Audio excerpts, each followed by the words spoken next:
In the deserts of Arabia, an insurgency war was raging years before I got to France.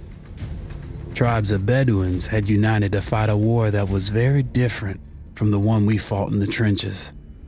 Using small mobile units, they challenged the might of an empire, and they were rallied around the ideas of a single, influential warrior. Ideas of freedom and change.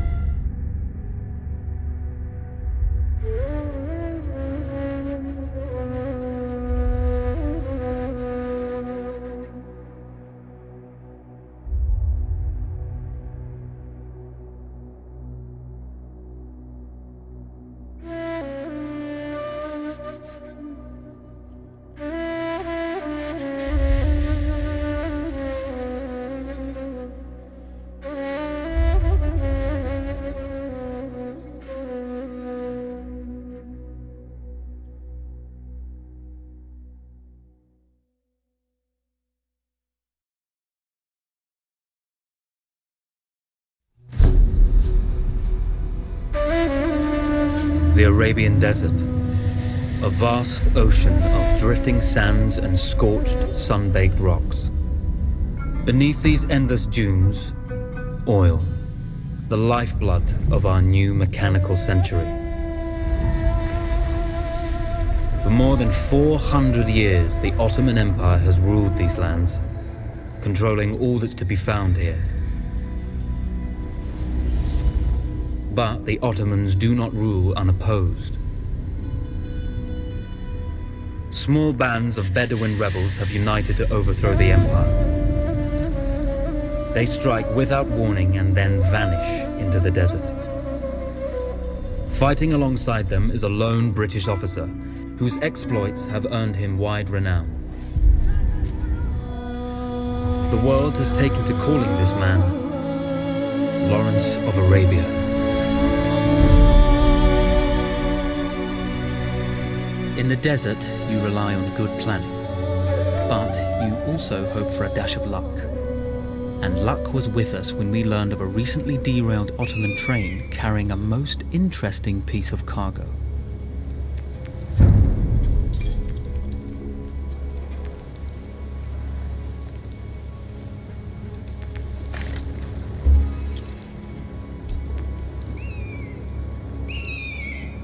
A small patrol had joined the Ottomans who survived the crash. Together, they guarded the wreckage and waited for reinforcements.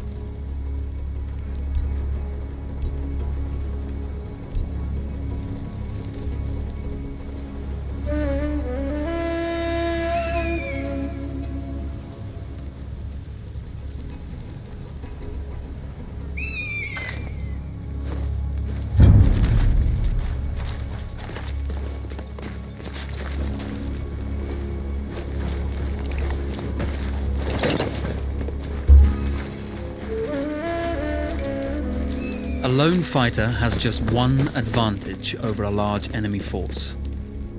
A lone fighter can move unseen.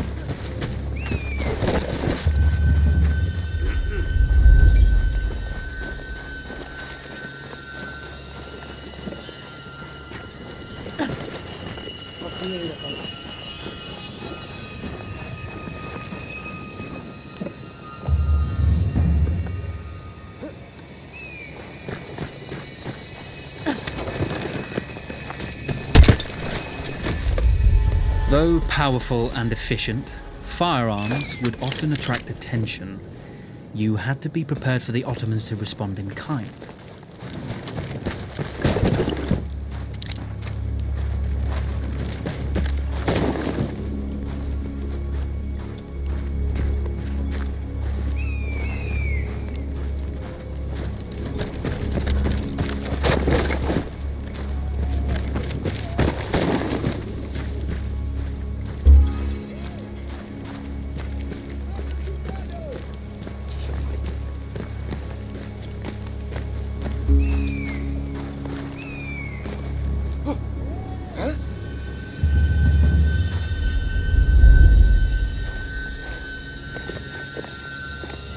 Takviye ile kardeşim.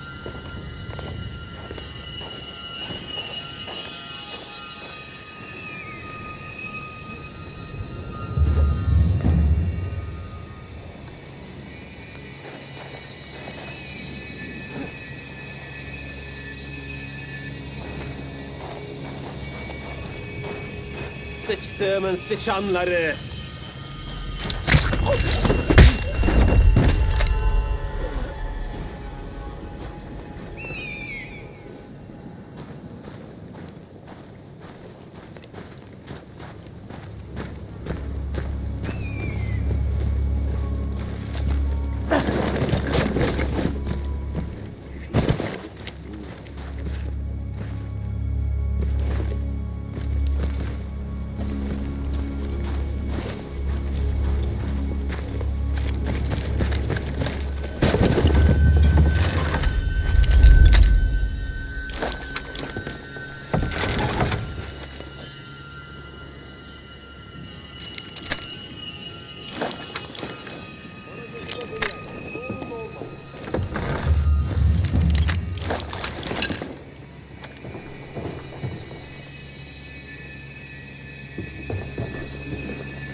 When your enemy has better weapons and better equipment than you, steal from your enemy. Gördüğünüz yerde vurun, sik kafalıyız.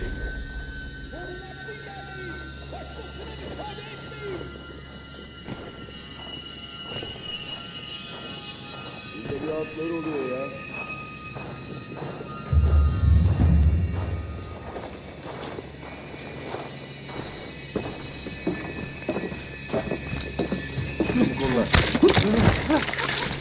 Dışarıda!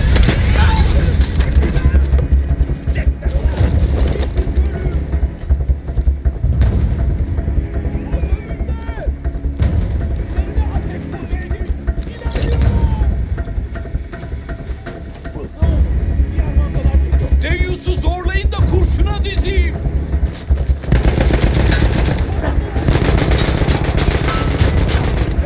Dur ulan Deyyus! Mıhla onu! Mevkisine ilerle! Domuzun üzerine gidin. Ateşe devam! Onu görüyorum! Mevkisine ilerle! Seni müdafaa edeceğim! Önünde! Şu tarafta! Şu siperin arkasını kolaçan et! Önünü kes! Tak diye geliyor! Dikkat et ahmak herif! Sayınız bizden az! Kafir! Hemen şurada! Hallet bunu! Aha! Deyyus burada! Burada!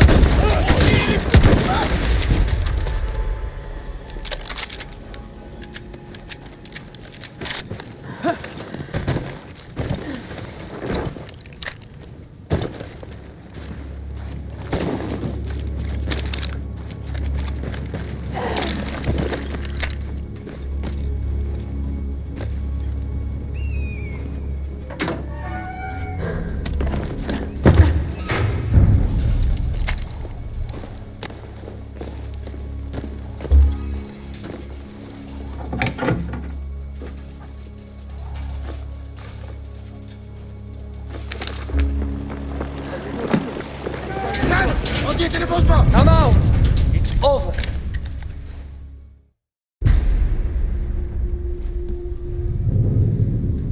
Well, you did not think we would be fast enough to catch you here, did you?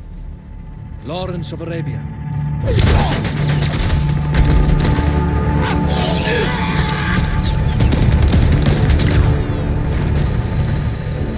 Actually, I was rather depending on it. Lawrence. Well, this is very clever. Now the hunter becomes the hunted. So who might you be? How enchanting you are, my dear. Ahmed. I'll show you enchanting. If it weren't for you, I'd be free. Free, is it?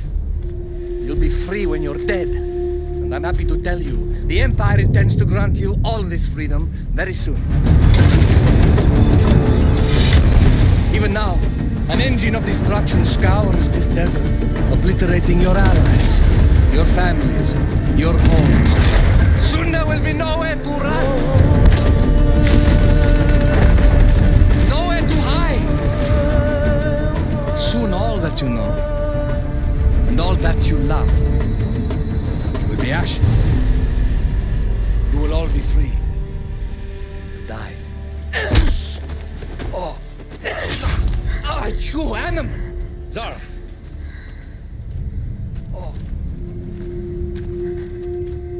Now, I understand that you would like nothing more than to strip the flesh from that man's feet and send him off into the desert naked to die. But think about it. You're right. I'm sorry. My friend here, she can be a little brusque. You're going to tell me how to lie to your train so we can lure it into a trap and destroy it. Impossible. To even begin to talk to that train, you would need an entire book of communication codes. Oh, like this one, you mean? You can never stop the progress of machines. One day, the whole world will take your lands and the precious black gold beneath its sands. We shall see, my friend.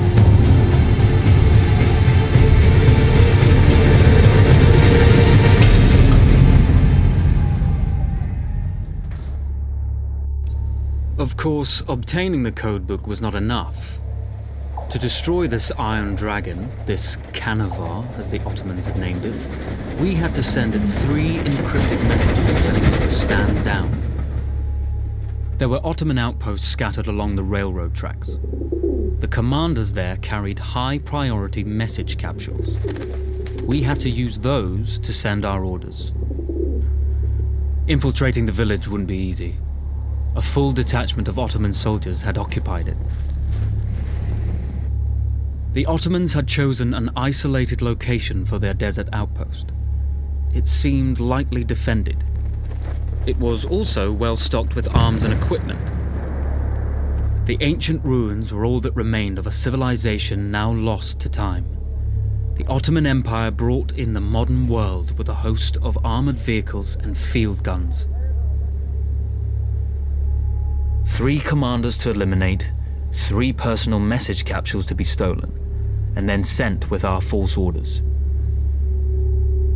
How Zara tackled this dangerous and audacious mission was up to her.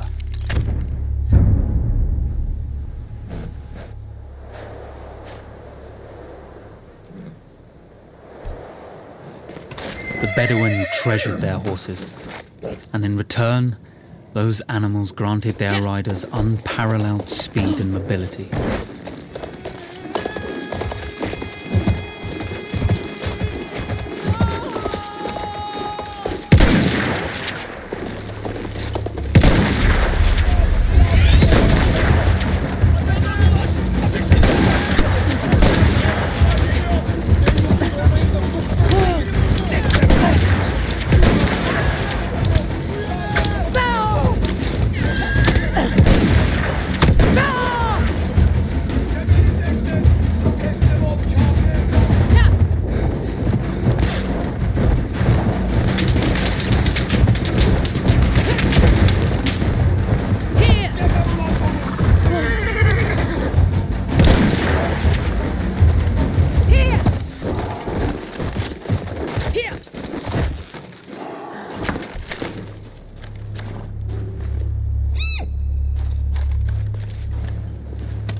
before the train would acknowledge it as genuine.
We were putting a great deal of trust in Zara's capabilities, but I had complete confidence that she would carry the day.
see, the message had already been sent, my dear.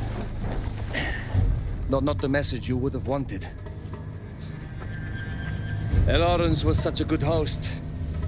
It almost seemed rude to escape. I made sure to note the location of Lawrence's camp, of course. Which means the train knows too. Twice, you told that train everything was clear. But I told it exactly where to attack.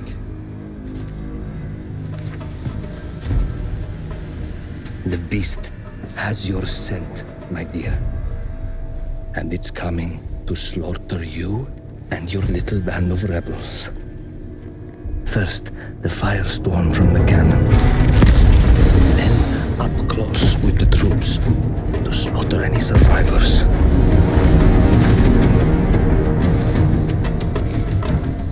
The legend of Lawrence of Arabia dies tonight.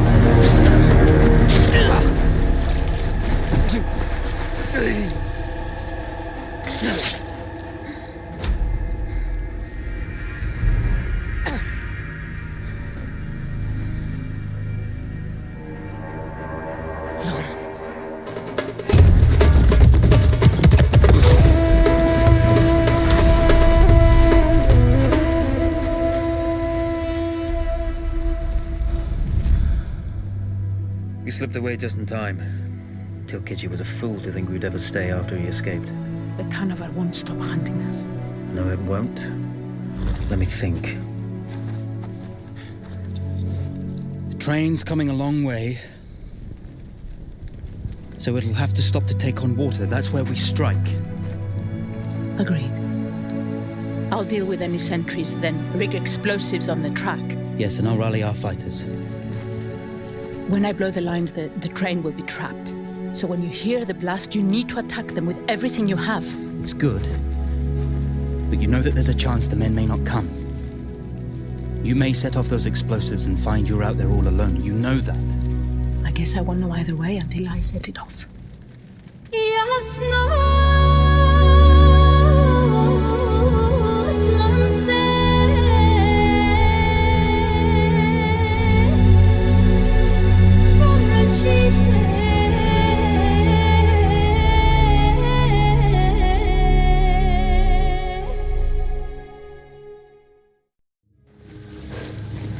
Man makes plans, and God laughs. As it turned out, the small town where we would ambush the train had a significant enemy presence. Those troops would have to be dealt with before the explosives could be set.